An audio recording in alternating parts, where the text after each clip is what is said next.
हरियाणा में पंचायत के चुनाव में उतरने की तैयारी में जुटे लोगों के लिए लगातार इंतजार बढ़ता जा रहा है। राज्य के चुनाव आयोग ने शुक्रवार को हरियाणा सरकार को एक पत्र लिखा है, जिसमें राज्य के चुनाव आयोग ने सरकार से ये कहा है कि अभी तक उनको प्रदेश में पंचायत के चुनाव करवाने को लेकर जो जानकारी मिलनी चाहिए थी वो नहीं मिली है।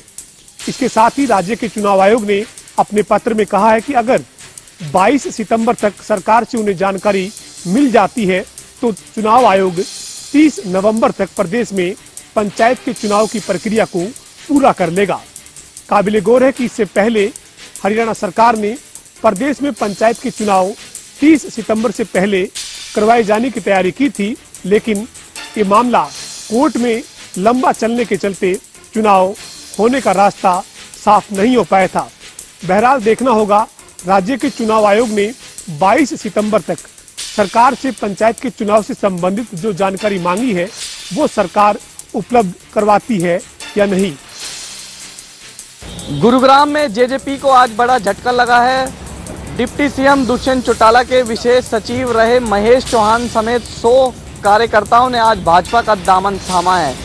बीजेपी प्रदेश अध्यक्ष ओम प्रकाश धनखड़ के नेतृत्व में आज सभी कार्यकर्ताओं ने भाजपा का दामन थाम लिया है। वहीं महेश चौहान का ये कहना है कि बीजेपी की विचारधारा से वह काफ़ी खुश हैं और आज अपने सभी कार्यकर्ताओं के साथ वह बीजेपी में शामिल हो गए हैं। वहीं साथ ही दूसरी तरफ इशारों में ये भी कह दिया है कि अभी और तस्वीर बाकी है। तो वहीं बीजेपी के प्रदेश अध्यक्ष ओम प्रकाश धनखड़ का ये कहना है कि गठबंधन जो है हमारा पूरा 5 साल तक चलेगा। अब ऐसे में ये तो आने वाला वक्त ही बताएगा क्या बीजेपी और जेजेपी का गठबंधन पूरा चलेगा या नहीं। जींद के लोग अब बिजली का बिल नहीं भर रहे हैं। जींद की जनता पर 1320 करोड़ रुपए बिजली का बिल बकाया है।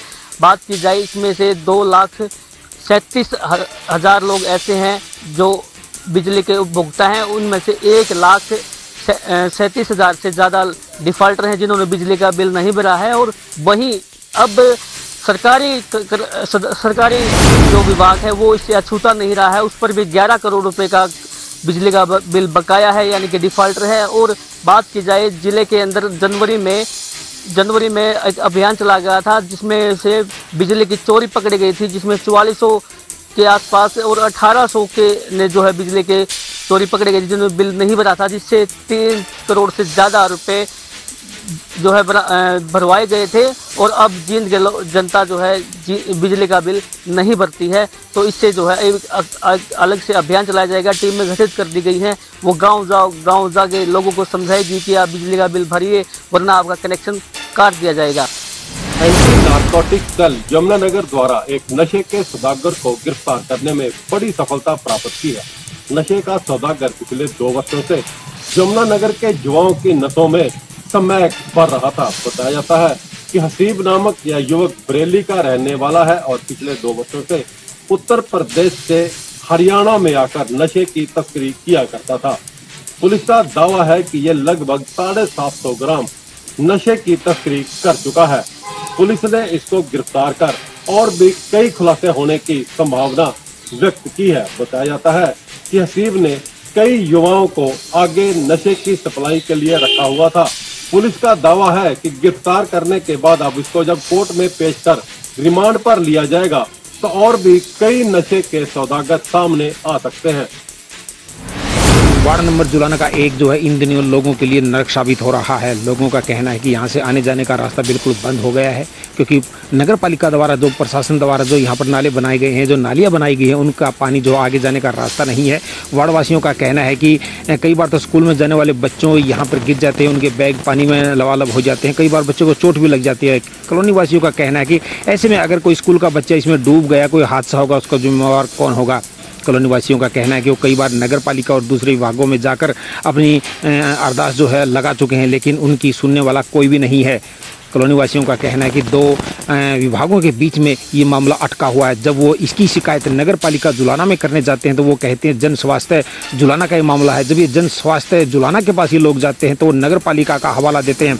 आखिर कब तक इन लोगों को इस समस्या से निजात मिल पाएगी, अब ये तो देखने वाली बात है, क्योंकि वार्ड नंबर 1 के लोग जो है इन दोनों महकमों के बीच में फंस कर रह गए हैं। कब इनके गेट के आगे रुका हुआ पानी निकल पाता है। लोगों का कहना है कि बहुत ज़्यादा लंबे समय से ये समस्या बनी हुई है। उनका कहना है कोई भी इस समस्या को सुनने वाला आज तक यहाँ पर नहीं पहुँचा है। लोगों ने आज काफ़ी संख्या में इकट्ठे होकर रोड के ऊपर खड़े होकर एक प्रदर्शन भी किया है। उनका कहना है कि अगर जल्द इस पानी की निकासी नहीं की गई तो वो बड़ा कदम उठाने को तैयार हो जाएंगे। भिवानी में गोरक्षक व पशुपालन विभाग के अधिकारी आमने सामने हो गए। गोरक्षकों का कहना था कि वो बार बार पशुपालन विभाग के अधिकारियों के पास जाते हैं, डॉक्टरों के पास जाते हैं, वहाँ पर पशुओं का इलाज जो है वो सही तरीके से नहीं किया जाता। उनका कहना था कि बार बार उन्हें फ़ोन किया जाता है, जब पशुओं के बारे में जानकारी दी जाती है तो वहाँ से कोई रिस्पॉन्स नहीं आता। उसको लेकर के उन्होंने आज जोरदार नारेबाजी की, यहाँ तक कि उन्होंने कहा कि पशुपालन विभाग के अधिकारी उनके खिलाफ़ कार्रवाई करना चाहते हैं। उसको लेकर के उन्होंने भी आज जितने भी पशु थे वो सारे पशु लेकर के वो पशुपालन विभाग के हॉस्पिटल के अंदर पहुंच गए। उनका कहना था कि इनका इलाज किया जाए। हालांकि पशुपालन विभाग के अधिकारियों का कहना था कि ये गोरक्षक जो हैं ये इनके खिलाफ़ जानबूझ करके उन्हें परेशान करने के लिए इस तरह की कार्रवाई कर रहे हैं।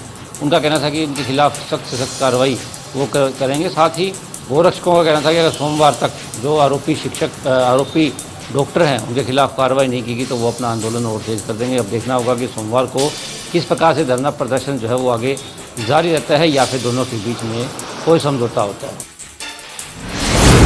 प्रदेश में ओवरलोडिंग वाहनों का आतंक रुकने का नाम नहीं ले रहा। दरअसल आपको बता दें, आज भी आरटीओ विभाग के द्वारा चेकिंग के दौरान करीब 3 ओवरलोडेड हाईवाओं के खिलाफ कार्रवाई की गई, जिसमें आरटीओ विभाग की तरफ से तीनों ओवरलोडिंग हाईवाओं के मोटे मोटे चालान किए गए। दरअसल आपको बता दें, पिछले दिनों खनन माफिया द्वारा एक डीएसपी की हत्या के बाद लगातार प्रशासन ओवरलोडेड वाहन और खनन माफियाओं पर सख्ती कसता हुआ नजर आ रहा था, परंतु कुछ दिनों बाद फिर से जो माहौल है वो ठंडा होता हुआ नजर आ रहा है। खुद खनन मंत्री मूलचंद शर्मा के गृह क्षेत्र में ही इन दिनों जो खनन माफिया हैं वो फलते फूलते नजर आ रहे हैं। अब देखना ये होगा कि खनन मंत्री मूलचंद शर्मा इन खनन माफियाओं पर आखिर क्या कुछ कार्रवाई करते हैं।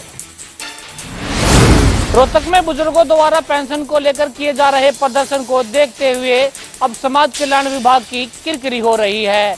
उसी को देखते हुए कल मुख्यमंत्री ने अधिकारियों को लताड़ भी लगाई थी, जिसको देखते हुए आज समाज कल्याण अधिकारियों ने रोहतक के जिला विकास भवन में एक स्पेशल डेस्क लगाया है और बुजुर्गों की शिकायत सुनी जा रही है, जिसके बाद सैकड़ों की संख्या में बुजुर्ग अपनी आईडी ठीक करवाने के लिए पहुंच रहे हैं ताकि उनकी पेंशन दोबारा से शुरू हो सके।